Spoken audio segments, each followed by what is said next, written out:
High school students and their parents know all too well just how intense the competition for college admissions can be. But today's announcement from federal prosecutors was still a shocker. They arrested and charged 50 people across the U.S. for participating in a bribery and cheating scam to get students into elite schools.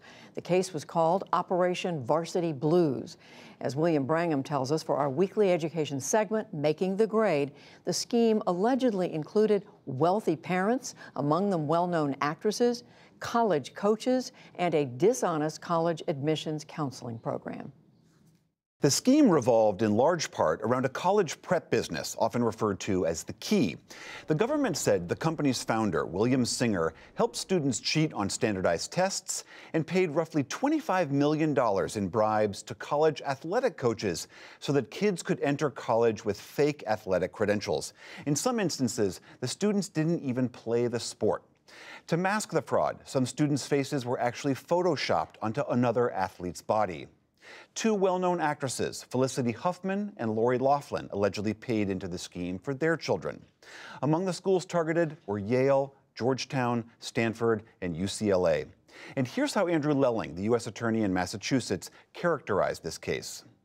This case is about the widening corruption of elite college admissions through the steady application of wealth combined with fraud.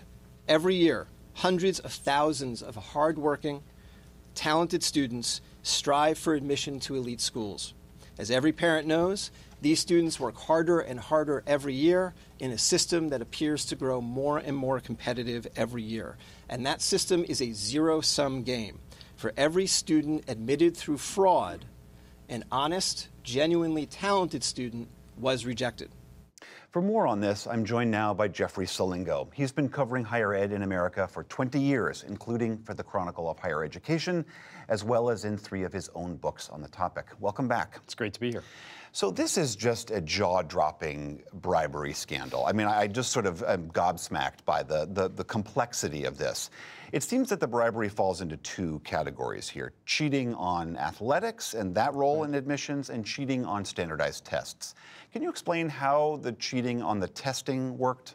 So what they did was essentially get doctor's notes to allow these students to take the test by themselves with proctors that were paid off. And those proctors either had somebody else take the test for these students, or they corrected the exam so that the students would get higher scores. Those scores were then reported to the universities, who of course didn't really know who actually took the test. And then, so obviously a higher test score helps you get into schools no matter what. But the second part of this is the bribing of athletic coaches and the creating of these sort of phony athletic resumes. Can you explain a little bit? This was the most amazing one to me, because many of these students didn't even play the sports they were purported to play and that they were recruited for. And every year, you know, these coaches, and these are at high-level institutions, in some cases at Division I institutions, they're recruiting athletes starting in their sophomore and junior year. So for these students to not have to play these sports and then to get in under that pretense of those sports, I think was absolutely shocking and amazing to me. And these athletes are given tips in admissions, right? All these colleges have to fill teams, right?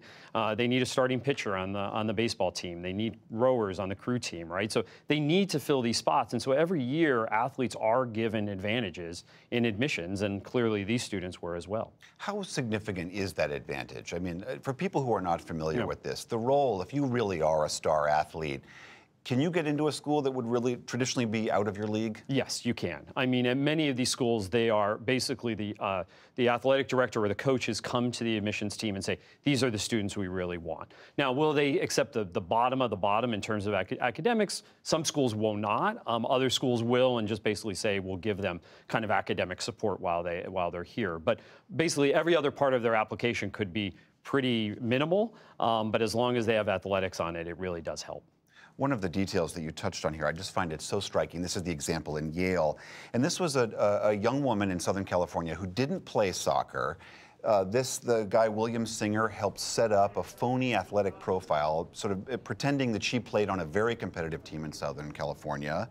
They then bribed the Yale soccer coach $400,000 to recruit this student, even though the coach knew that the student had never even put her foot on a ball. No, and it's amazing. I can't even imagine what these other athletes on the team thought of this. But more so, there was probably an athlete or two that were in the recruiting system for Yale that didn't get in because this student or these students got in. And that's not only true at Yale, but at these other institutions.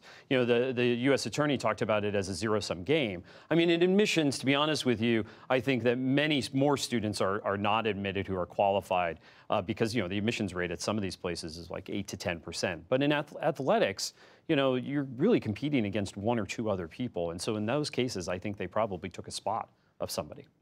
At its core, really, this is about wealthy parents who are trying to buy, in some ways, even more influence for their wealthy children, right? I mean, what's amazing to me is that in some cases, it wouldn't really matter where these kids went to college, right? They have both the means, the financial means, but also the connections to live a great life because of their parents, no matter where they go. So it's kind of shocking that they really wanted that piece of paper from an elite college, because in many cases it wouldn't matter where they went. And what was interesting to me about the ACT and the SAT is that at many elite colleges, these including are the standardized tests, you know, at many elite colleges, including the University of Chicago last year, they're diminishing the use of these, right? University of Chicago went what's called test optional last year, where students don't have to submit test scores.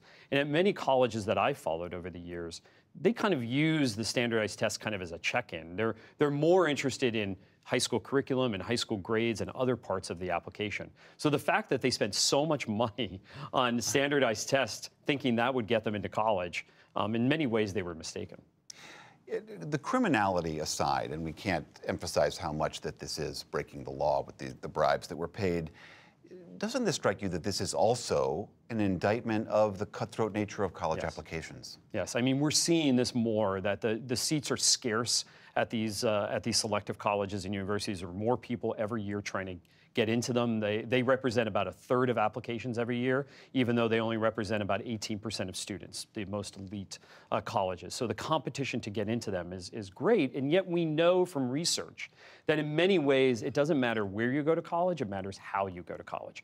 And being really engaged in your studies and extracurricular activities, getting internships and other types of activities matter more. But yet we want to get into these colleges because we know the seats are scarce.